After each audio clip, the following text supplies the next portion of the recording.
and welcome back to My Edge of Clarity. I'm Sheeba, and today we're diving into a topic that's both universal and deeply personal: happiness. I'm Sheetal. Before we dive in, let's start with the official definition. If you look it up, happiness is generally described as a state of well being and contentment, a feeling of joy or fulfillment. Right. And while that gives us a baseline, happiness is quite personal, isn't it? Mhm. What joy looks like for one person can feel completely different from what it feels like for the other. How many people actually pause long enough to ask themselves, what does happiness truly mean to me? What really makes me happy? Not just the idea of happiness, but how it shows up in my life. This is where our curiosity begins. Today, we're not here to give you a checklist or tell you how to be happy. Instead, we want to invite awareness of what genuinely makes you happy and how well your life aligns with what you say makes you happy. And whether the happiness you're chasing is nourishing your soul or just giving you a fleeting high. Today's conversation is multi layered, and we are excited to unpack it together with you. So let's start with the first layer. Imagine asking someone, what makes you truly happy? Most people answer with family, friends, kids, parents, etc. These are meaningful and comforting, and they genuinely light up most of us. But they're also socially safe answers that are reinforced by nearly all cultures. Mm-hmm. And if you think about it, they're also morally easy answers to give. You can say them without having to be vulnerable. Yeah. But if we step back a little, family and friends give us belonging, they give us love and a shared sense of identity. They house happiness. It's in the laughter, the support, the shared moments, and yeah, sometimes even the tension, but they don't define it. Think about the kind of happiness that comes from within. It's steady and lasting. The quiet joy that shows up even when life isn't perfect and finds expression in the people and the moments we care about. In other words, happiness is expressed in relationships, but not defined by them. That's a nuanced shift that might take a bit to wrap our heads around. For me, another way to think about this is that once we set aside what seems like a universal source of happiness, which is family and friends, we get to real insights around what matters most to us.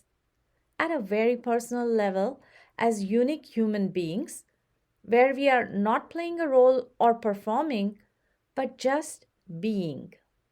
It reveals what makes us happy when it's just about us. Yes, and this is where it gets interesting.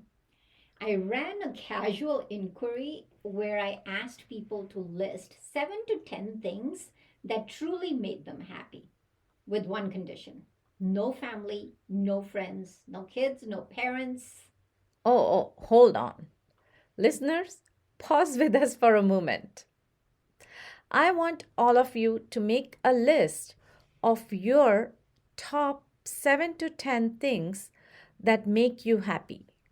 Remember to leave out family and friends. Okay, Shiba. Now back to you.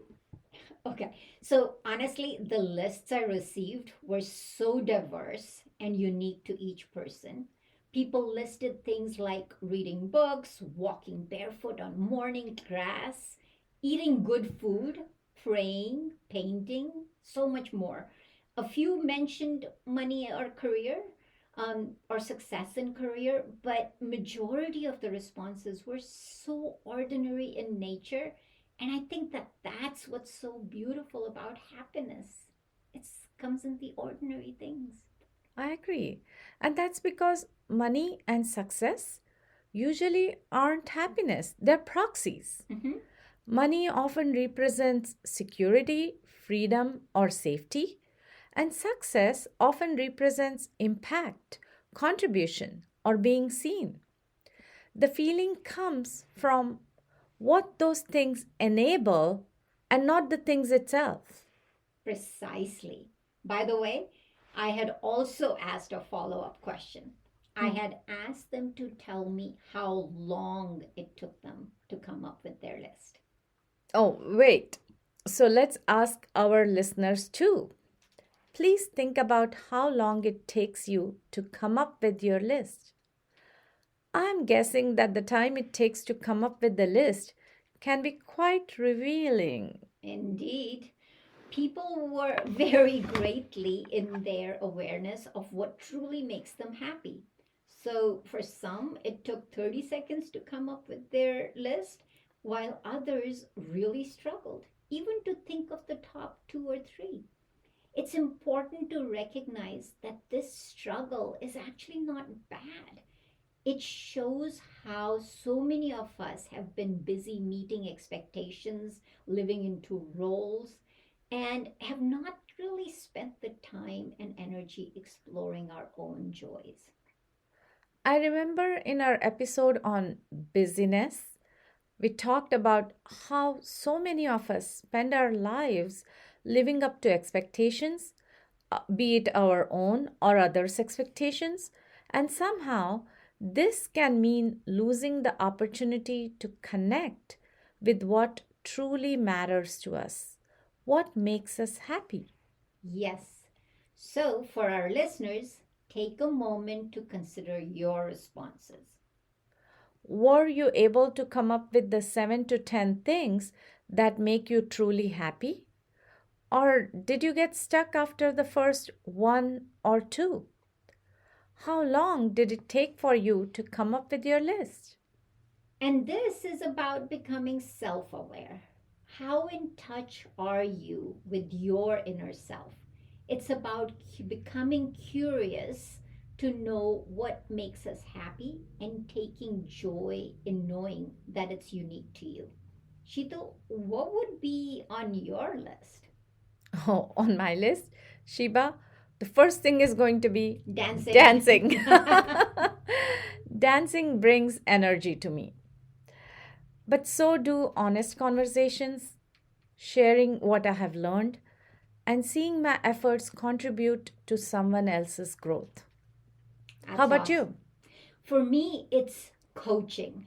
That sense of helping someone find clarity, that's just so deeply satisfying. Mhm. I also love DIY projects. I have seen those, and those are Uh-huh. really good. They give me so much joy in my heart. Self care, like yoga, meditation, that's just deeply joyful for me. Being in nature, writing, quite honestly, learning and problem solving too. Mhm. There is some overlap between our likings, Shiba. Mm-hmm. But mostly, we are also completely different. And that's the point. Exactly. In fact, noticing what's uniquely you, what brings that soul level happiness, is actually a tiny act of being grounded. So once you know your list, the next question is alignment. How much of your life actually reflects what makes you happy? So step back for a moment and take a look at your list. Ask yourself, how well is my life aligned to what I believe makes me happy? Where do the items in my list show up in my real everyday life, if at all? And if creativity, nature, movement, learning are your true joys, but they don't exist in your life at all, then there is a gap, and that matters. If you find yourself not feeling joyful, feeling burned out, this could be the reason. Ideally, our lives would be fully aligned with what makes us happy. what's on the list would be part of what we do every day. It would be part of our work and our life. Sounds nice in theory, but many might say, Shiba, that I don't have time between work, kids, home.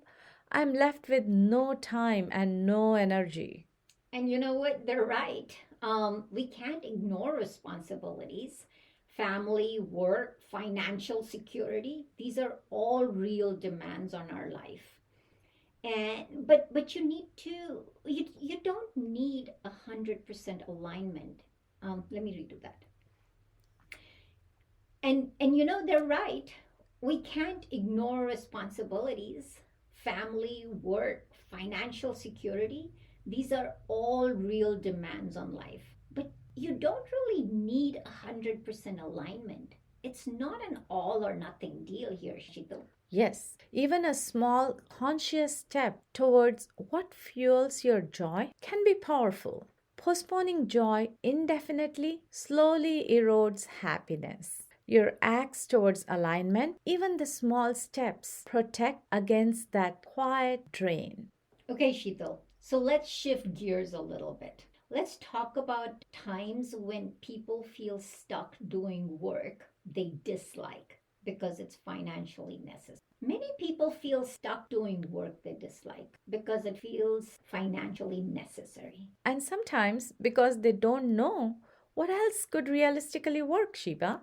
This is where your list can offer clues. Is there one thing that might be nurtured slowly, perhaps without pressure, alongside with your current life?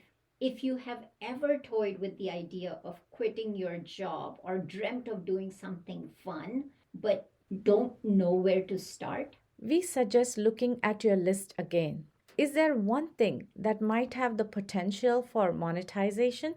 If so, how might you be able to nurture it a bit at a time as a side passion project to learn, to explore, or maybe develop as a side gig or a business? perhaps it's teaching, organizing, writing, or even pickleball.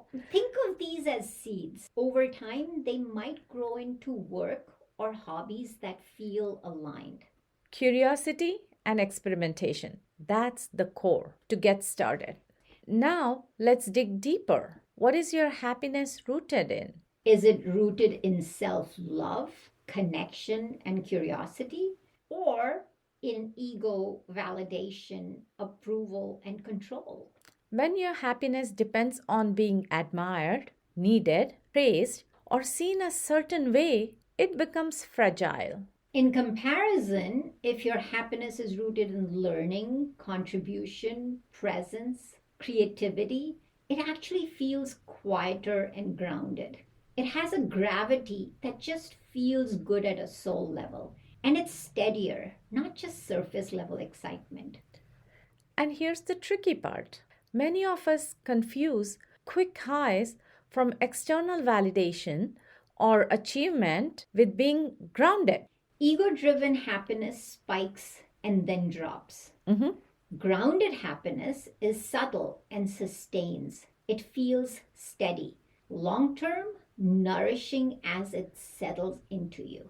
Shiba, when I'm thinking about it, I'm really, comparing a sugar rush to a nourishing meal. Mhm.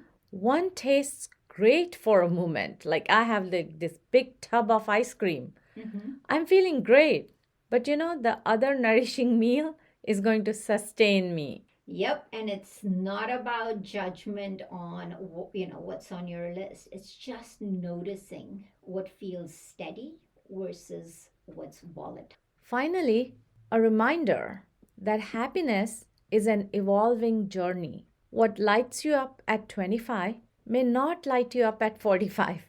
Mhm.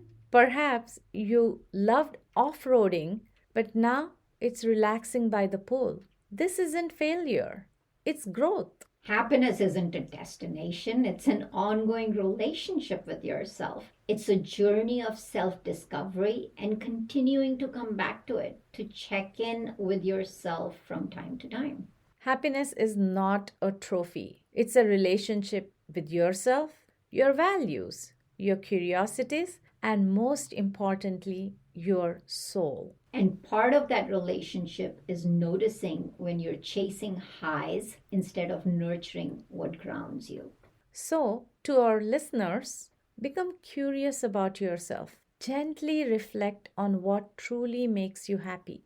Where does it feel aligned with your life? Playfully notice the roots of your joy. Is it grounded or just surface level? Where needed, make a shift. Those small alignments matter. With tiny shifts and choices, grounded happiness will grow over time. Happiness is deeply personal, evolving, and yours to explore. No checklist, no judgment, just reflection and awareness. Thanks for joining us. Our next episode will be about something of deep importance: respect. What it feels like, how it differs from love, why it matters, and the impact of disrespect. Until then, Stay curious stay grounded. and keep elevating.